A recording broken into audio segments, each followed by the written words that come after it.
आज हम पढ़ेंगे क्लास 6 में उच्चारण स्थान और वर्तनी places of pronunciation and spellings.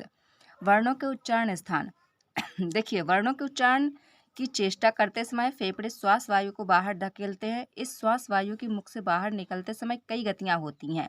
मुख के भीतर विभिन्न अंगों जैसे कंठ, जीवा, तालु, मूर्धा, दांत, ओष्ठ आदि की कुछ क्रियाओं से वायु के मार्ग में रुकावट उत्पन्न होती है। इस प्रक्रिया द्वारा विशेष और इच्छित ध्वनियां मुख से बाहर निकलती है। जैसे कि जब हम जिस वर्णों को बोलते हैं, जिसके विषय में हम सोचते हैं बोलने के लिए, तो क्या होता है कि फेफड़ों से जो हमारी श्वास होती है वो बाहर की ओर निकलती है, जो वायु होती है वो बाहर की ओर निकलती है। तो श्वास वायु जब बाहर निकलती है मुख से, तो उससे कई गतिविधियां होती है। जब कई सारी गतिविधियां होती है तो मुख के अंदर जो भी हमारे अंग होते हैं, जिसके विषय में मैंने यहाँ पर बताया हुआ है, तो जो भी हमारे अंग होते हैं उनकी वजह से वायु के मार्ग में क्या आता है, रुकावट आती है। मतलब थोड़ी बहुत वो वायु वहाँ पर रुकती है। इस प्रक्रिया द्वारा विशेष और इच्छित ध्वनियाँ, मतलब जो बहुत सी विशेष ध्वनियाँ होती हैं और जो इच्छित ध्वनियाँ होती हैं वो क्या होती है, मुख से बाहर निकलती हैं। तो इसके लिए हम डेफिनेशन इसकी बोल सकते हैं कि मुख के जिस भाग से जो वर्ण बोला जाता है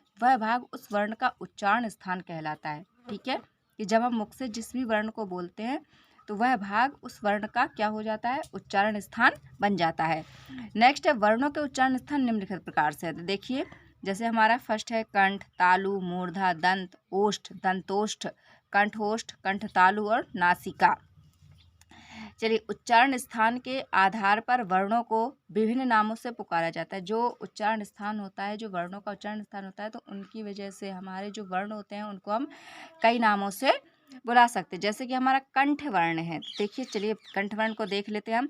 जिन वर्णों का उच्चारण कंठ से होता है वे कंठ वर्ण कहलाते हैं। कंठ मतलब जो गले से शब्द बोले जाते हैं उन्हें हम क्या कहते हैं, कंठ कहते हैं। तो कंठ वर्ण बन गए वो।